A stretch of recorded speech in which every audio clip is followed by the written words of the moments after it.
12 जून को air India का एक विमान दुर्घटनाग्रस्त हो गया, जिसमें कम से कम 260 लोग मारे गए। इस बारे में अभी भी बहुत कुछ अज्ञात है। लंदन जाने वाला यह विमान अहमदाबाद शहर के एक हवाई अड्डे से उड़ान भरने के कुछ ही देर बाद दुर्घटनाग्रस्त हो गया और पास के एक मेडिकल कॉलेज के डाइनिंग हॉल से टकरा गया। यह दशकों में भारत की सबसे बड़ी विमानन दुर्घटना थी। विमान में सवार 242 लोगों में से एक को छोड़कर सभी की मौत हो गई और जमीन पर भी कई अन्य लोग मारे गए। जांचकर्ताओं को निर्णायक जवाब तक पहुंचने में कई महीने लग सकते हैं, लेकिन भारत के विमान दुर्घटना जांच ब्यूरो द्वारा शनिवार को जारी एक प्रारंभिक रिपोर्ट में इस दुर्घटना का अब तक का सबसे विस्तृत विवरण दिया गया है। रिपोर्ट के अनुसार समय सारिणी इस प्रकार है। स्थानीय समयानुसार सुबह 11:17 बजे एयर इंडिया द्वारा संचालित बोइंग 787 टाइप 8 विमान नई दिल्ली से अपनी पिछली घरेलू उड़ान के बाद अहमदाबाद के सरदार वल्लभ भाई पटेल अंतर्राष्ट्रीय हवाई अड्डे पर उतरता है। पिछली उड़ान के चालक दल ने एक खराबी की सूचना दी थी, जो विमान में लगे एक सेंसर से जुड़ी हुई लग रही थी, जो स्टेबलाइजर को माप रहा था।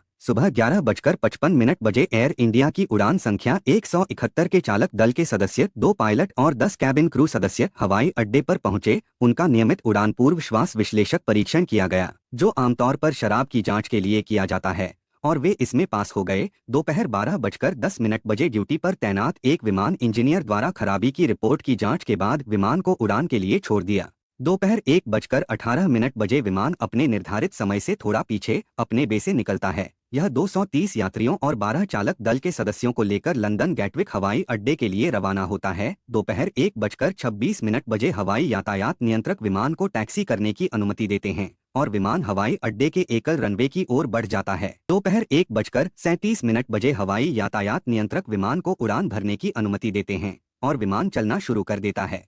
दोपहर 1:38 पर विमान 155 नॉट या लगभग 178 मील प्रति घंटे की गति पर पहुंच जाता है, जो उड़ान भरने के लिए आवश्यक गति है। दोपहर 1:38 पर विमान उड़ान भरता है। दोपहर 1:38 पर विमान 180 नॉट या लगभग 207 मील प्रति घंटे की गति पर पहुंच जाता है, जो इसकी संक्षिप्त उड़ान में दर्ज की गई अधिकतम गति है। इसके बाद दोनों इंजनों के ईंधन स्विच एक के बाद एक रन स्थिति से कट ऑफ स्थिति में चले जाते हैं। ईंधन की आपूर्ति बंद हो जाती है। रिपोर्ट में यह नहीं बताया गया है कि स्विच क्यों हिले। विमानन सुरक्षा विशेषज्ञों का कहना है कि यह असंभव है कि ये स्विच, जिनमें लॉकिंग मैकेनिज्म होता है, मानवीय हस्तक्षेप के बिना हिले, चाहे जानबूझकर हो या दुर्घटनावश। कॉकपिट की एक वॉयस रिकॉर्डिंग में पायलटों के बीच उलझी हुई बातचीत रिकॉर्ड की गई है। रिपोर्ट के शब्दों में एक पायलट दूसरे से पूछता सुनाई देता है कि उसने कट ऑफ क्यों किया। दूसरे पायलट ने जवाब दिया कि उसने ऐसा नहीं किया।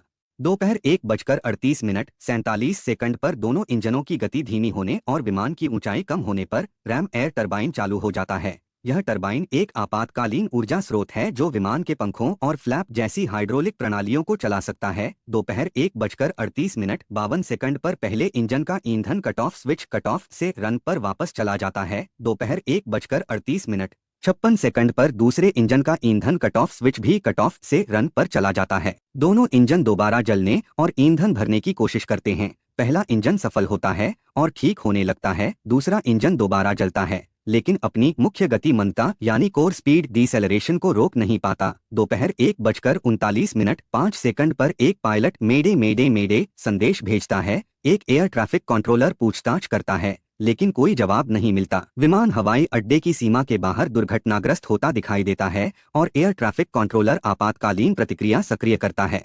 दोपहर 1:39 पर फ्लाइट रिकॉर्डर रिकॉर्डिंग बंद कर देता है। दोपहर 1:44 पर बचाव और अग्निशमन दल हवाई अड्डे से निकलकर दुर्घटनास्थल की ओर बढ़ते हैं।